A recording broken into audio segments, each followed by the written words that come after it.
Estudos Bíblicos. Lição 20A. Respostas às perguntas sobre o dia sagrado do Senhor. O sábado, um dia particular. Há quem acredite que pode escolher o seu próprio dia durante a semana para adorar a Deus. Mas esta ideia não pode ser apoiada pelas Escrituras. Em nenhum lugar da Bíblia é dado ao povo de Deus a opção de decidir qual o dia da semana a santificar. Deus abençoou um dia em particular como um memorial de um evento que ocorreu nesse dia da semana da criação. Ao seguir a Deus, não podemos santificar um dia que Ele não santificou. Da mesma forma, não podemos receber uma bênção de um dia que Deus não abençoou. O único lugar onde encontrará algum significado ligado ao domingo é nas tradições dos homens. Mas será que é seguro seguir essas tradições? Jesus perguntou: por que transgredis vós também o mandamento de Deus pela vossa tradição? E assim invalidastes pela vossa tradição o mandamento de Deus. Mas em vão me adoram, ensinando doutrinas que são preceitos dos homens. Mateus capítulo 15, versículos 3, 6 e 9. O capítulo 16 de Êxodo registra uma experiência que Deus deu ao seu povo para determinar se anda em minha lei ou não. Versículo 4. Durante 40 anos, o período da queda do maná distinguiu o sábado de todos os outros dias da semana. Mas algumas pessoas tentaram tratar o sábado como qualquer outro dia, e outros tentaram tratar os outros dias como o sábado.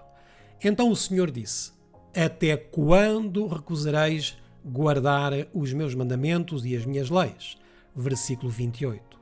Certamente, a obrigação do quarto mandamento não pode ser cumprida se escolhermos adorar num dia contrário ao que o mandamento especifica. Não há autoridade bíblica para a observância do domingo. Certamente, se Jesus tivesse instituído um novo dia de adoração, a Bíblia diria algo sobre isso. Se o domingo tivesse que receber um reconhecimento especial, deveríamos ser capazes de encontrar alguma menção a ele nas Escrituras. A palavra domingo não está na Bíblia. Lá ele é chamado de o primeiro dia da semana. Então vamos examinar todas as referências do Novo Testamento ao primeiro dia da semana e ver o que elas nos dizem. Há apenas 8 textos do Novo Testamento que mencionam o primeiro dia da semana, ou seja, o domingo. Vamos examinar cada um deles. Primeiro, Mateus capítulo 28, versículo 1. Este texto diz simplesmente que foi no primeiro dia da semana que as duas Marias foram ao sepulcro. Não diz nada sobre a santidade do domingo, mas mostra que o sábado é o dia que vem antes do domingo. Segundo, Marcos capítulo 16, versículo 2. Este texto é basicamente o mesmo. Não fala da santidade do domingo. Terceiro, Marcos capítulo 16, versículo 9. Aqui nos é dito que Jesus ressuscitou no primeiro dia da semana, mas nada é dito sobre ele se tornar o dia especial de adoração. Quarto, Lucas capítulo 24, versículo 1. A mesma informação básica. Quinto, João capítulo 20, versículo 1. Aqui lemos sobre a primeira visita de Maria Madalena ao túmulo, quando ainda estava escuro. Mas nada é dito sobre uma mudança no quarto mandamento. Sexto, João, capítulo 20, versículo 19. Mais tarde, neste mesmo dia, Jesus apareceu aos discípulos. Por que é que eles se reuniram? A Bíblia diz que foi por medo dos judeus. Nada é dito sobre qualquer santidade especial ligada a esse dia. Até agora, vimos que a Bíblia não apoia a guarda do domingo em honra da ressurreição de Cristo. De facto, a única instituição reconhecida pela Bíblia em honra da ressurreição é o batismo. Ver Romanos capítulo 6. Nenhum outro memorial desse evento é autorizado em qualquer lugar nas Escrituras. Sétimo, Atos capítulo 20, versículo 7. Um grupo de crentes tinha-se reunido para partir o pão, o que, de acordo com Atos capítulo 2, versículo 46, os primeiros cristãos faziam diariamente. Enquanto estavam reunidos, Paulo pregava-lhes pronto para partir no dia seguinte. Este é o único caso registado de um serviço religioso formal realizado no primeiro dia da semana. Certamente ninguém sugeriria que a realização de um único culto naquele dia constituiria apoio suficiente para a manutenção de todos os domingos sagrados durante o resto da história da Terra. Especialmente porque só em Corinto há registro de cultos religiosos realizados, não no primeiro dia da semana, mas em todos os sábados durante 1 ano e 6 meses. Atos, capítulo 18, versículos 4 e 11. Um olhar mais atento à nossa passagem em Atos, capítulo 20, versículo 7, revela que, mesmo aqui, nada é dito sobre uma reunião do domingo de manhã. Foi no primeiro dia da semana, mas foi durante a parte escura desse dia. Leia todo o contexto. A Bíblia conta os dias de pôr do sol a pôr do sol e não de meia-noite a meia-noite, como se faz hoje. Ver Gênesis, capítulo 1, versículos 5 e 8, etc. Assim, esta reunião em particular teve lugar no sábado à noite. De acordo com o relato bíblico, o motivo da reunião foi o facto de Paulo estar pronto para partir na manhã seguinte. Mais tarde, ele disse aos Efésios: "Eu sei que todos vós não vereis mais o meu rosto." Veja o versículo 25. Considerando a ocasião, percebemos a debilidade de qualquer tentativa de usar esta passagem como um caso para a abolição do mandamento expresso de Deus. O 7º dia é o sábado do Senhor teu Deus. Êxodo 20, 10. Ao amanhecer do domingo, Paulo partiu para uma viagem de 29 km a pé até Assos, obviamente não demonstrando nenhum respeito pelo dia, já que estava disposto a viajar tão longe. 8º, 1 de Coríntios, capítulo 16, versículo 2. Este texto não diz nada sobre um culto religioso ou reunião de qualquer tipo. Não diz nada sobre a veneração do domingo como dia santo. De acordo com este texto, o primeiro dia da semana é o dia para tratar de assuntos financeiros pessoais. No início de cada semana, o cristão deve guardar a sua contribuição, planificando sistematicamente a sua oferta e pondo-a de parte. O cálculo das ofertas implica um cálculo dos rendimentos. Se Deus tivesse transferido a solenidade do sábado para o primeiro dia da semana, Paulo não teria recomendado que tal atividade fosse feita nesse dia. Acabamos de examinar todas as menções bíblicas do primeiro dia da semana.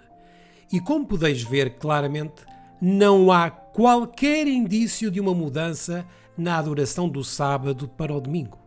E tal mudança não pode ser encontrada nas Escrituras. Porquê?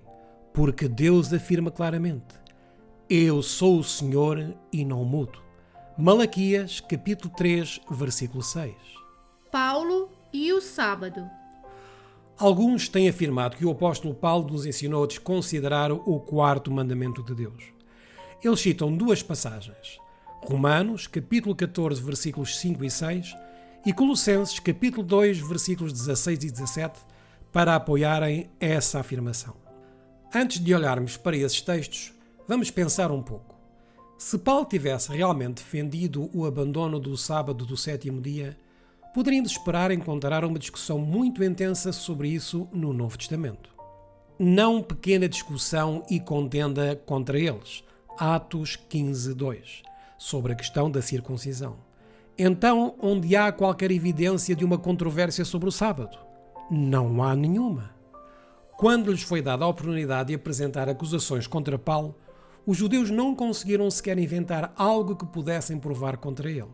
Veja Atos capítulo 21, o capítulo 24, capítulo 25 também. Se Paulo tivesse transgredido o sábado, o que era um crime digno de morte, e veja Êxodo capítulo 31, versículos 14 e 15, capítulo 35, versículo 2 e Números capítulo 15, versículos 32 a 36, então os judeus certamente teriam capitalizado sobre isso. Paulo é aquele, você se lembra, que disse que a lei é o padrão pelo qual seremos julgados. Ver Romanos capítulo 2, versículo 12. Que os praticantes da lei é que serão justificados. Ver Romanos capítulo 2, versículo 13. Que violar a lei é desonrar a Deus. Ver Romanos capítulo 2, versículo 23. E que a lei é santa, justa e boa. Ver Romanos capítulo 7, versículo 12. Anulamos, pois, a lei pela fé? Pergunta ele em Romanos capítulo 3, versículo 31. De maneira nenhuma, antes estabelecemos a lei.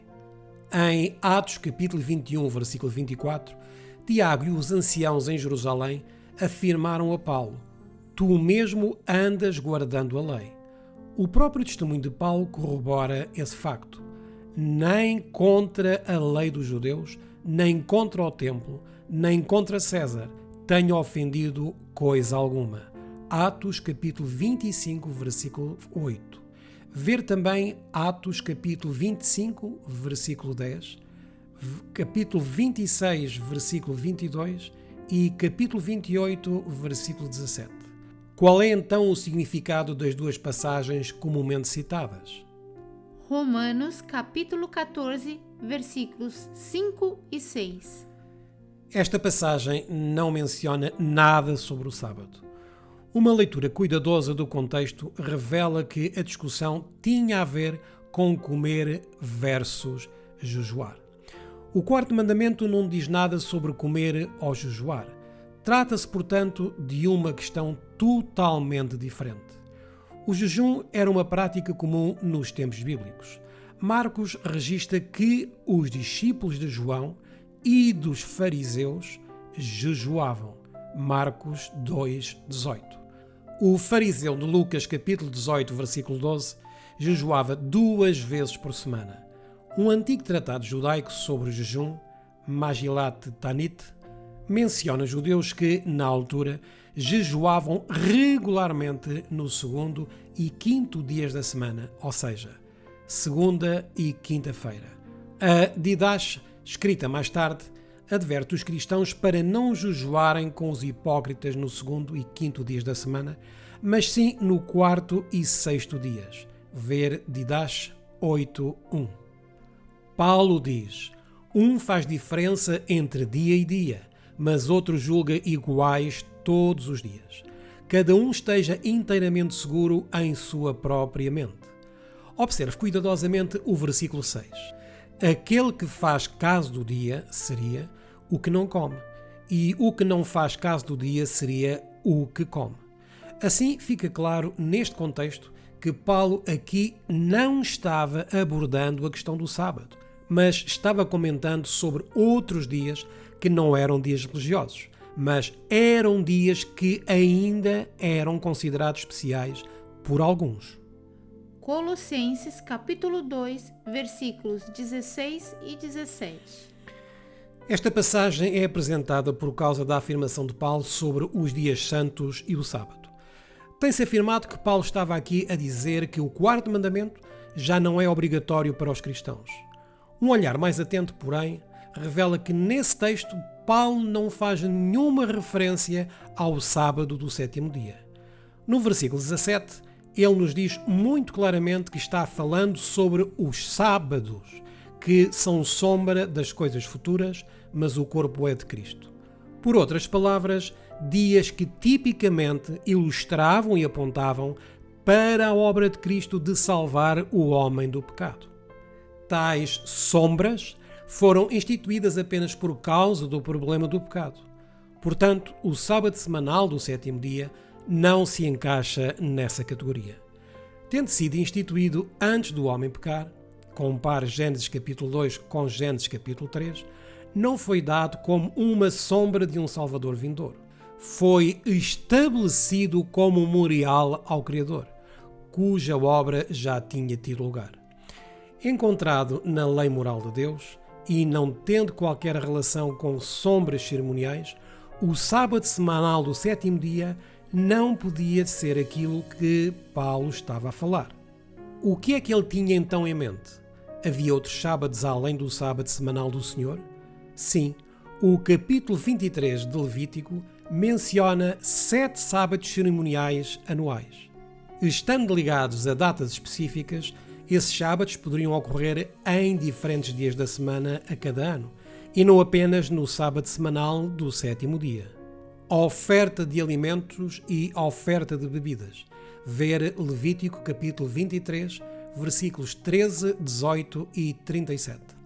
Deviam ser apresentadas em conexão com estas convocações, explicando assim a frase de Paulo, em manjares ou em bebidas, em Colossenses capítulo 2, versículo 16. A palavra sábado significa descanso. Um sábado é um dia de descanso do trabalho. Cada um dos sábados anuais, listados em Levítico capítulo 23, é acompanhado pelas palavras: nenhum trabalho servil fareis nele, excepto no dia da expiação. Este era o mais solene e mais significativo de todos os sábados anuais. Nele foi-lhes ordenado: nenhum trabalho fareis. Versículo 31. Também toda a alma que naquele mesmo dia fizer algum trabalho, eu destruirei aquela alma do meio do seu povo. Versículo 30. Os 3 primeiros sábados cerimoniais eram sombras de eventos relacionados com o ministério de Cristo na Terra. Os últimos 4 apontavam para eventos relacionados com a obra final de Cristo no santuário no céu. Veja as lições 14 a 16 para mais informações sobre o ministério celestial de Cristo. Para distinguir esses sábados anuais do sábado semanal, o Senhor disse a Moisés: estas são as solenidades do Senhor, que apregoareis para santas convocações, além dos sábados do Senhor. Levítico, capítulo 23, versículos 37 e 38. Essa distinção ainda era clara nos dias de Paulo, quando ele especificou os sábados, que são sombra das coisas futuras. Não havia nenhum mal-entendido sobre quais sábados estavam sendo referidos. Dias de sábados cerimoniais antigos. Temos aqui 7 ocasiões. O primeiro dia de festa dos pães ázimos, o 7º dia da festa dos pães ázimos, o Pentecostes, o toque das trombetas, o dia da expiação e, por último, o 8º dia da festa dos tabernáculos. O tempo do sacrifício de Cristo. E temos aqui a experiência de Jesus na primeira coluna. Crucificado como Cordeiro de Deus, descansou na sepultura e ressuscitou como primícias. Os judeus e o sábado. Jesus entrou muitas vezes em conflito com as autoridades judaicas a respeito do sábado. Mas a questão nunca foi se o sábado devia ou não ser guardado. Jesus disse: tenho guardado os mandamentos de meu Pai. João 15, 10. A questão era sobre o que era lícito, e isso podemos ver em Mateus capítulo 12, versículo 12. O que era lícito então fazer no sábado. Os rabinos judeus haviam sobrecarregado o sábado com centenas de regulamentos feitos pelo homem que Deus nunca havia autorizado. Assim, o sábado que tinha sido feito para ser uma bênção tinha-se tornado um fardo. Se Jesus estivesse conformado com essas tradições humanas, estaria afirmando que as autoridades humanas têm o direito de definir como os mandamentos de Deus devem ser observados. Embora o exemplo de Jesus de guardar corretamente o sábado tenha despertado a ira dos fariseus, em parte alguma o encontramos a transgredir a lei de Deus ou a instruir os seus seguidores a fazê-lo. Quando uma pessoa aceitava a mensagem de Cristo, ainda se podia dizer dela, como de Ananias, que era homem piedoso conforme a lei. Atos 22, 12. Os líderes cristãos relataram a Paulo: vês quantos milhares de judeus há que creem e todos são zelosos da lei. Atos 21:20. Além disso, a designação sábado judaico não pode ser encontrada em nenhum lugar das Escrituras. Em nenhum lugar ele é chamado de sábado dos judeus. A Bíblia chama-lhe o sábado do Senhor e Deus chamou-lhe especificamente o meu santo dia. Ver Isaías 58:13.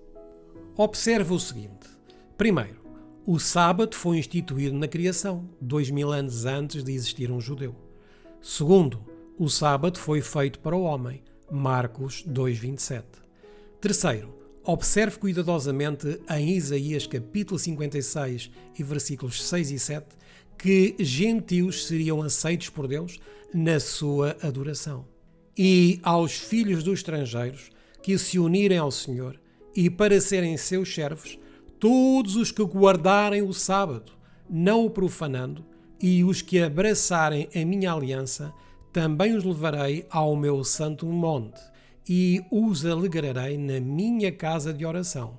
Os seus holocaustos e os seus sacrifícios serão aceitos no meu altar. De acordo com este versículo, só quando os gentios guardam o sábado e tomam posse da aliança de Deus é que podem desfrutar da experiência mais completa de adoração. O sábado não pertence a nenhuma raça em particular, mas sim ao próprio Deus e a todos os que se ligam a Ele. Deus não apenas abençoou o sábado em si, de Êxodo capítulo 20, versículo 11, mas também prometeu uma bênção especial a todos que honram o sábado. Bem-aventurado o homem que fizer isto, e o filho do homem que lançar mão disto, que se guarda de profanar o sábado, e guarda a sua mão de fazer algum mal. E não fale o filho do estrangeiro, que se houver unido ao Senhor, dizendo: certamente o Senhor me separará do seu povo, nem tampouco diga ao eunuco: eis que sou uma árvore seca. Porque assim diz o Senhor a respeito dos eunucos, que guardam os meus sábados e escolhem aquilo em que eu me agrado e abraçam a minha aliança. Também lhes darei na minha casa e dentro dos meus muros um lugar e um nome, melhor do que o de filhos e filhas. Um nome eterno darei a cada um deles, que nunca se apagará. E aos filhos dos estrangeiros que se unirem ao Senhor para o servirem e para amarem o nome do Senhor e para serem seus servos, todos os que guardarem o sábado, não o profanando, e os que abraçarem a minha aliança, também os levarei ao meu santo monte e os alegrarei na minha casa de oração. Os seus holocaustos e os seus sacrifícios serão aceitos no meu altar, porque a minha casa será chamada casa de oração para todos os povos. Isaías 56, versículos 2 a 7. Algumas pessoas têm-se perguntado se o sétimo dia da semana é agora o mesmo dia que era quando o Senhor criou o mundo. Não há dúvida quanto ao dia em que o sábado era observado nos tempos do Novo Testamento, porque o próprio Criador estava na terra. A sua prática confirmou que o sábado que os judeus tinham observado desde sempre era de facto o verdadeiro dia do Senhor. A parte em que as pessoas se interrogam é durante os séculos que se seguiram à morte de Cristo. Como é que podemos ter a certeza de que o tempo não se perdeu desde então? Vamos analisar 5 linhas de prova. Ponto 1. O calendário. O calendário que estava em uso quando Jesus estava na Terra era o calendário juliano, nomeado em homenagem a Júlio César, que morreu 44 anos antes de Cristo nascer. O seu principal inconveniente era o facto de considerar que um ano tinha exatamente 365 e um quarto de dias. O tempo revelou, no entanto, que um ano solar real é 11 minutos e 14 segundos mais curto do que isso. Assim, ao fim de vários séculos, o calendário tornar-se-ia desfasado das estações do ano. Descobriu-se que era necessário acrescentar exceções ao plano de anos bissextos que tinha sido utilizado no calendário juliano. Em vez de haver um ano bissexto de 4 em 4 anos, verificou-se que era necessário omitir o ano bissexto sempre que o quarto ano coincidisse com o início de um século, como os anos 1700, 1800 e 1900. A exceção a essa exceção ocorreria sempre que o ano do século fosse divisível por 400, como os anos 1600 e 2000. Entre 1582 e 1923, cada uma das várias nações do mundo ajustou gradualmente o seu calendário para o repor em sintonia. As nações católicas foram as primeiras a fazer a mudança. O Papa Gregório XIII autorizou uma alteração em outubro de 1582, que eliminou 10 dias do calendário. Ao eliminar os dias 5 a 14 de outubro do calendário desse ano, as datas foram colocadas onde deviam estar. Esta alteração apenas afetou as datas do mês e não teve qualquer efeito sobre o ciclo semanal. O quinto dia da semana, quinta-feira, 4 de outubro de 1582, foi seguido pelo sexto dia da semana, sexta-feira, 15 de outubro de 1582. Assim, o ciclo semanal não foi interrompido. Noutras nações, a mudança foi feita mais tarde.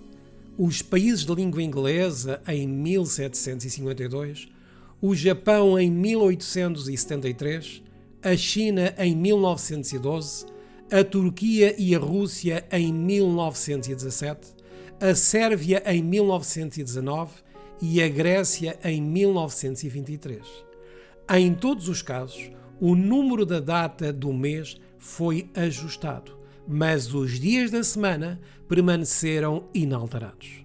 Por exemplo, na Grã-Bretanha e nas suas colónias, o quarto dia da semana, quarta-feira, 2 de setembro de 1752, foi seguido pelo quinto dia da semana, quinta-feira, 14 de setembro de 1752.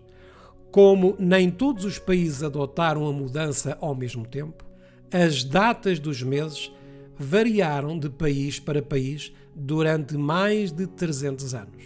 Mas uma coisa foi sempre a mesma: o ciclo semanal. Cada país tinha o seu próprio calendário.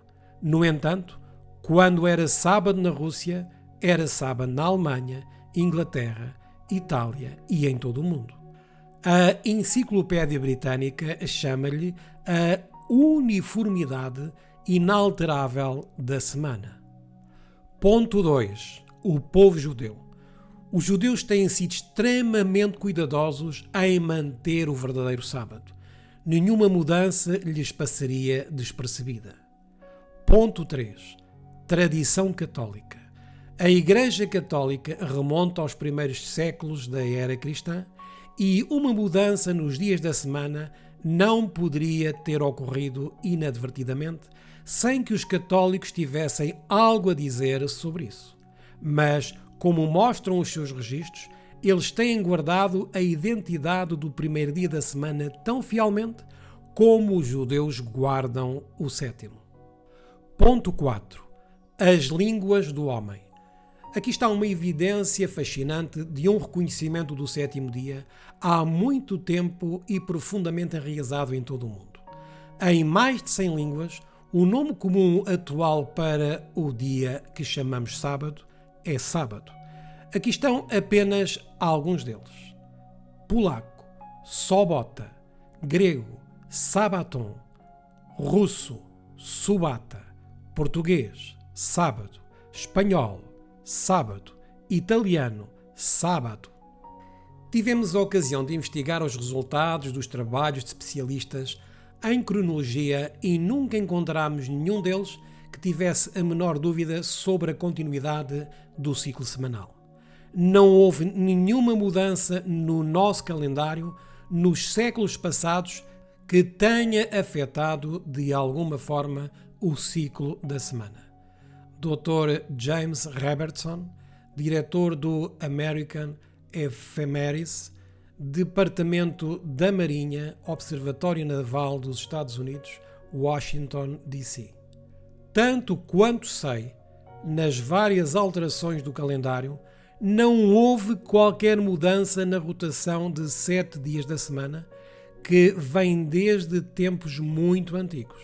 Frank Dixon, astrónomo real, ao Observatório Real de Greenwich, Londres. É um facto estranho que ainda hoje exista uma grande confusão relativamente à questão do chamado tempo perdido. As alterações que foram feitas ao calendário no passado deixaram a impressão de que o tempo foi efetivamente perdido. De facto, esses ajustes foram feitos para aproximar o calendário do ano natural. Agora, infelizmente, esse suposto tempo perdido continua a ser usado para lançar dúvidas sobre o ciclo ininterrupto do sábado, sétimo dia, que Deus inaugurou na criação. Fico feliz por poder acrescentar o testemunho da minha formação científica à natureza irrevogável do ciclo semanal. Tendo sido cronometrista em Greenwich durante muitos anos, posso testemunhar que todos os nossos dias estão sob o controle absoluto de Deus, implacavelmente medidos pela rotação diária da Terra sobre o seu eixo. Este período diário de rotação não varia uma milésima parte de segundo em milhares de anos. Não se perdeu um único dia desde a criação. E apesar de todas as mudanças de calendário não obstante, não houve nenhuma quebra no ciclo semanal. Frank Jeffries, diretor de investigação do Observatório Real de Greenwich, Inglaterra. A continuidade da semana é, sem dúvida, a mais antiga instituição científica que nos foi legada pela antiguidade. Edward Bayle Leite, diretor do Observatório de Paris. Mesmo que todos os registros de tempo se perdessem subitamente, os astrónomos poderiam redescobrir o tempo simplesmente calculando as posições das estrelas que Deus estabeleceu. Para haver separação entre o dia e a noite, e sejam eles para sinais e para tempos determinados e para dias e anos.